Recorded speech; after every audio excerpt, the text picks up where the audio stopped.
It's Sunday morning, and somewhere in America, somebody wakes up already stressed about money before their feet even touch the floor. Not because anything terrible happened overnight, not because they made some catastrophic mistake. Just because Monday is coming, the bills are still there, and their brain never fully stopped calculating. That's one of the clearest ways to understand wealth in modern life. Money changes what follows you into Sunday. For some people, Sunday feels quiet. For others, it feels like a countdown clock. And the strange thing is that most people think wealth is about what becomes visible. The bigger house, the luxury car, the expensive vacations. But the deeper truth is that wealth often changes what becomes invisible. The stress you no longer carry, the calculations you no longer make, the panic you no longer feel when your phone lights up unexpectedly. If you really want to understand someone's financial life, don't look at what they post online. Look at how they spend a slow Sunday afternoon. Look at whether they can sit still without worrying about something.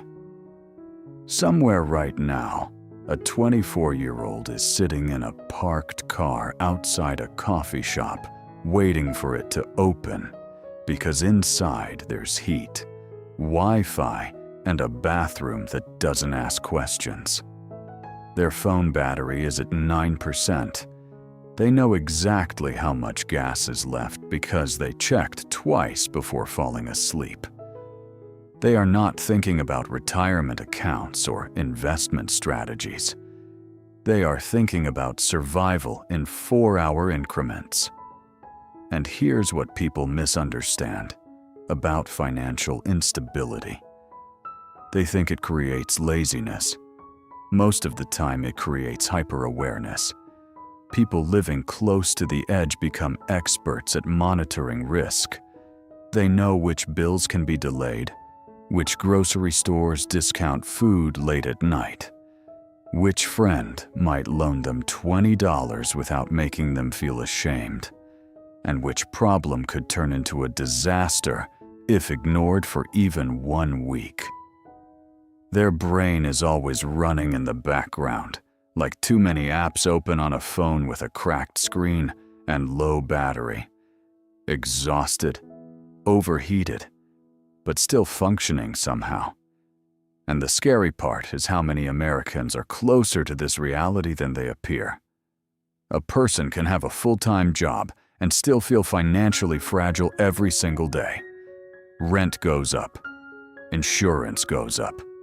Groceries go up. One unexpected expense appears, and suddenly the entire month changes shape. That constant pressure affects people quietly. It changes the way they sleep, the way they answer phone calls, the way they move through stores calculating prices automatically before they even touch something. It changes relationships too. Financial stress has a way of entering conversations without introducing itself. Couples argue about dishes when they're really scared about bills. Parents snap at children when they're really exhausted from carrying invisible financial anxiety all week long. People stop opening banking apps because uncertainty feels slightly less painful than confirmation. And one of the hardest parts about struggling financially is how repetitive it feels. Most people imagine hardship as dramatic moments, eviction notices, repossessions, huge emergencies. But for millions of people, the real exhaustion comes from smaller things repeating endlessly. The check engine light, the prescription refill, the utility bill that's somehow higher again, the overdraft fee that arrives right after trying to avoid another overdraft fee. Tiny cuts over and over until someone feels emotionally worn down by numbers alone. Then there's another version of Sunday happening somewhere else. A small apartment, a decent job, Maybe someone works in healthcare administration, retail management, customer support, logistics, or teaching. Their life looks stable from the outside. They have furniture that matches. Their fridge has groceries in it. Their car starts every morning. They're doing everything correctly. But every few hours, they still check their account balance almost unconsciously, like touching a sore tooth with your tongue. Not because the situation is catastrophic, because the margin is thin. Thin margins change the emotional texture of life. A $47 surprise charge can ruin an otherwise normal week. A missed shift matters. An unexpected copay matters. At this level, Sundays often become recovery days, mixed with preparation days. Laundry, groceries, meal prep, bills, cleaning. Trying to create enough order so Monday doesn't immediately feel overwhelming. And sometimes people feel guilty for being tired, because technically their life could be worse. That's important to talk about, because financial conversations often become too extreme online. Either someone is portrayed as completely failing or completely thriving. But most people live in the middle. Functional, responsible, stressed, trying. One of the biggest misconceptions about personal finance is that knowledge alone solves everything.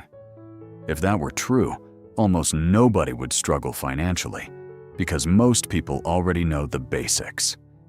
Spend less than you earn. Avoid unnecessary debt. Save money. The difficult part is not hearing the advice. The difficult part is applying it consistently while exhausted, distracted, under pressure, and surrounded by a culture constantly encouraging consumption. Modern life makes spending incredibly easy. You can buy things from bed at midnight while emotionally drained after a hard day. You can finance almost anything. Entire industries are built around reducing the psychological friction of spending while increasing the psychological discomfort of waiting. That's why self-awareness matters financially. People often spend emotionally long before they spend logically. Stress spending, boredom spending, reward spending, status spending. None of this means someone is stupid. It means they're human.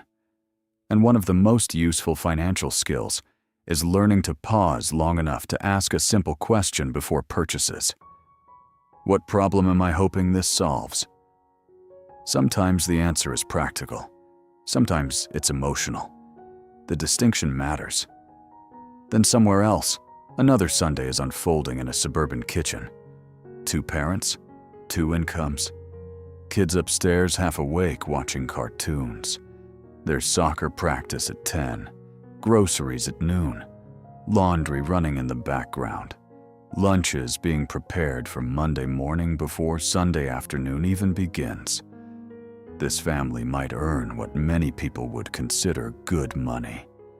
Maybe they own a home. Maybe they contribute to retirement accounts. Maybe they finally reached the income level they dreamed about in their 20s. Yet there's still tension underneath the surface. Not survival tension, maintenance tension. The pressure of holding everything together. This is something people rarely explain honestly about the middle class. The middle class often lives inside systems that are expensive to maintain. Mortgage payments, childcare, healthcare, activities for children, car payments, insurance, home repairs, retirement contributions, college savings. At this stage, life becomes deeply dependent on consistency. One interruption can shake the entire structure. Lose a job, and suddenly the monthly obligations that once felt manageable begin arriving like waves without pause. This is why many financially responsible adults still feel anxious despite outward stability. Their life works beautifully as long as nothing major goes wrong. And unfortunately, life eventually goes wrong for everybody in some form. A medical issue, a layoff, a recession, a divorce, an aging parent needing support, a child struggling unexpectedly. One reason emergency funds matter so much is not because finance experts enjoy repeating the same advice. It's because cash reserves create emotional oxygen. They create space between a problem and panic. Even a relatively small emergency fund can completely change the emotional experience of daily life. The goal is not becoming fearless. The goal is reducing how often fear controls decisions. And then there's debt, which carries a strange emotional weight in American life because people often attach morality to it. Some people feel ashamed simply for having student loans or credit card balances. But debt itself is not automatically evidence of failure. Debt is a tool. Sometimes it helps build a future. Sometimes it quietly destroys flexibility. The key difference is whether the debt expands your options long-term or continuously steals income from your future self. High-interest debt is especially dangerous because it compounds silently. People underestimate how emotionally exhausting it feels to make payments month after month while balances barely move. That experience can create hopelessness. Someone opens a statement, feels defeated instantly, and closes it again because the numbers seem emotionally larger than mathematically manageable. But avoidance usually feeds anxiety. Clarity, even uncomfortable clarity, often becomes the beginning of improvement. And improvement in personal finance is usually much less dramatic than social media makes it look. Most financial progress happens quietly. A person finally builds their first $1,000 in savings. Someone pays off one credit card after years of carrying balances. A couple starts discussing money honestly instead of avoiding it. Someone learns how investing works at 38 instead of assuming it's too late. These moments rarely go viral online, but they change lives slowly and permanently. Then another level of Sunday appears. A larger house, better schools, more financial breathing room. Maybe someone works in tech, law, medicine, consulting, engineering, or owns a successful business. Their kitchen is quiet in a way expensive neighborhoods are quiet. The coffee grinder costs more than someone else's monthly electric bill. Their children sleep later because childhood itself feels more protected when parents are less financially stressed. And this is where wealth starts changing something deeper than purchasing power. It changes cognitive space. When people no longer need to calculate every small decision, the brain feels different. Grocery shopping changes. Car repairs change. Unexpected expenses change. Even free time changes because it's no longer interrupted constantly by low-grade financial fear. Wealth at this level often feels less like luxury and more like reduced friction. That's why many wealthy people describe money as buying time, even more than buying things. They pay for convenience, outsourcing, flexibility, and stress reduction. Cleaning services, grocery delivery, financial advisors, better healthcare access, faster transportation, better neighborhoods with lower noise, lower crime, better schools, shorter commutes. The luxury is not always the object itself. The luxury is the absence of disruption. But something else starts happening too. Comparison evolves upward. Human beings adapt incredibly quickly. Someone who once dreamed about earning six figures may eventually feel average surrounded by people earning far more. This is one reason status anxiety never fully disappears automatically with income. There is always another neighborhood, another school, another vacation destination, another level of wealth nearby. Without intentional boundaries, people can spend entire lives chasing financial validation that never fully arrives. Lifestyle inflation becomes dangerous precisely because it feels normal while it's happening. A slightly nicer car, a slightly bigger house, slightly more expensive habits. Each upgrade individually feels reasonable. Then one day, someone realizes their income doubled, but their stress barely changed because their obligations expanded alongside it. This is why defining enough matters psychologically. Otherwise, ambition becomes a treadmill with no finish line. And somewhere far above that level, another kind of Sunday exists entirely. Multiple properties, investment portfolios large enough to fluctuate more in 1 week than some families earn in years. Assistants managing schedules, advisors managing taxes, professionals handling maintenance, legal structures, and logistics. From the outside, this level appears completely free. But wealth creates strange isolation too. The richer someone becomes, the more difficult it can feel to know whether interactions are genuine, strategic, transactional, or performative.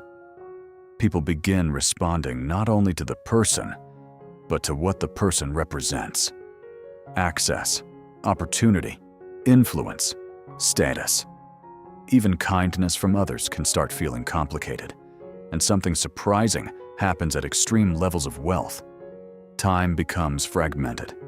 Calendars become crowded. Privacy becomes rare. A person can technically own enormous freedom while emotionally feeling less reachable than ever. Some wealthy individuals eventually realize they spent decades optimizing everything except presence. Their schedule is efficient. Their investments are efficient. Their taxes are efficient. Their life looks extraordinary from outside. But uninterrupted attention becomes incredibly scarce. And maybe that's why some of the happiest moments people describe later in life sound strangely simple. Sitting quietly outside before anyone wakes up, taking a walk without checking a phone, having dinner without rushing somewhere afterward, talking to someone who expects nothing from you financially, watching a child tell a story slowly without trying to multitask through it. These moments sound small until life becomes complicated enough to make them rare. One of the most important financial lessons nobody teaches clearly enough is that money amplifies who you already are, more than it transforms you into somebody new. If someone is constantly anxious, more money may reduce certain fears while introducing different ones. If someone constantly compares themselves to others, wealth may expand the scale of comparison rather than end it. If someone never learned how to rest, financial success alone may not suddenly create peace. This doesn't mean money doesn't matter. It matters enormously. Financial instability can damage mental health, relationships, opportunities, and physical well-being. Pretending otherwise helps nobody. But it does mean people sometimes chase money, believing it will solve emotional problems that actually require attention, boundaries, relationships, purpose, or self-awareness. Another mistake people make is assuming financial success should happen quickly. Most stable wealth is built slowly and somewhat boringly. Consistent investing, gradual career growth, controlled spending, reasonable risk management, patience. These habits are not exciting enough for social media, which is why people often ignore them in favor of dramatic stories about overnight success. But sustainable financial health usually looks repetitive from the outside. Someone contributes to a retirement account every month for 20 years. Someone avoids unnecessary debt repeatedly. Someone lives slightly below their means instead of exactly at them. Someone learns skills that gradually increase earning power over time. It's not cinematic while it's happening. It's just effective. Retirement investing itself sounds intimidating to many people because the language around it becomes unnecessarily complicated. But the core idea is simple. A retirement account is essentially a system designed to help people set aside money for their future selves, often with tax advantages that encourage long-term investing. Accounts like 401ks and IRAs exist because governments recognize something important. Many people struggle to save consistently without structure. And investing over long periods matters because of compound growth. Money invested can generate returns, and then those returns can generate additional returns over time. Early on, progress feels painfully slow. Later, it can accelerate in ways that surprise people. That's why time matters so much financially. Starting imperfectly often matters more than waiting for perfect conditions. One person starts investing small amounts at 25. Another waits until 40 because they feel behind already. The first person's greatest advantage is not brilliance, it's time. But even then, comparison remains dangerous. Someone will always be ahead. Someone else will always seem more successful. Social media intensified this dramatically because people now compare their everyday reality to thousands of carefully edited versions of other people's lives. Financial insecurity often grows in environments where comparison never stops. This is why gratitude and awareness matter practically, not just emotionally. People who understand where they currently stand financially can make clearer decisions than people constantly chasing an image. And perhaps the clearest sign of financial maturity is when someone stops using money mainly to impress strangers and starts using it intentionally to support the life they genuinely want. Maybe that means a smaller house and less stress. Maybe it means working fewer hours eventually. Maybe it means helping parents retire comfortably. Maybe it means building enough savings to walk away from toxic environments without fear. Maybe it simply means sleeping better at night. There is no universal correct answer. But there is enormous value in choosing consciously instead of drifting automatically into lifestyles shaped entirely by pressure, advertising, or comparison. And through all these different levels of wealth, one thing remains remarkably consistent. Human beings adapt. The person once terrified about paying rent eventually worries about maintaining status. The person who once dreamed about free weekends eventually struggles to disconnect from work. The person who once wanted wealth for freedom sometimes discovers they accidentally traded freedom for responsibility instead. This doesn't make success meaningless. It simply makes life more nuanced than people often admit publicly. Somewhere tonight, somebody is refreshing their banking app hoping a paycheck arrived early. Somewhere else, someone earning hundreds of thousands of dollars is staring at the ceiling, unable to sleep, because their career consumes every hour of their attention. Somewhere, a couple is quietly discussing grocery prices after the kids go to bed. Somewhere, someone just paid off a loan that followed them for 15 years and suddenly feels lighter walking through a grocery store for reasons they can't fully explain. Somewhere, a wealthy parent is realizing their child mainly wants uninterrupted attention, not another expensive gift. And somewhere, somebody is sitting alone on a quiet Sunday evening, realizing the moments they remember most clearly in life were almost never the most expensive ones. They were the moments where they finally felt present. That may be the real thing people are searching for financially beneath all the numbers. Not infinite luxury, not endless status. Presence. The ability to breathe without constant fear running underneath the day. The ability to spend time with people you love without mentally calculating costs every 5 minutes. The ability to look at your phone without dreading what notification might appear next. The ability to rest without guilt. Money cannot guarantee those feelings completely, but financial stability can make them more possible. And if you currently feel overwhelmed financially, remember this carefully.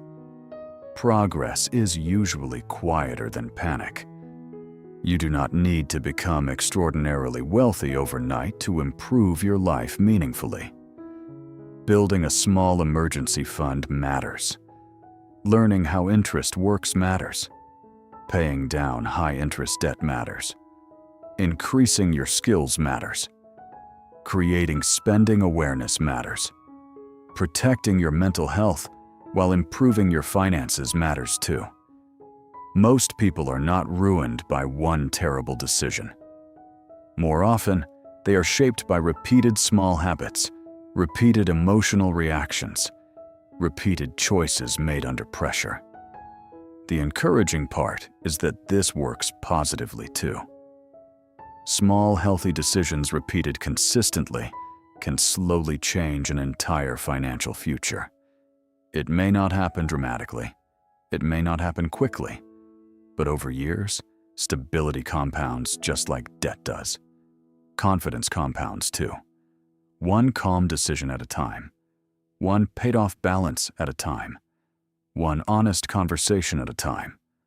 One Sunday that feels slightly less heavy than the last one. And maybe that's the real measurement of financial progress in the end. Not the house, not the salary, not the portfolio screenshot. Just this simple question. When Sunday becomes quiet, what still follows you into the silence?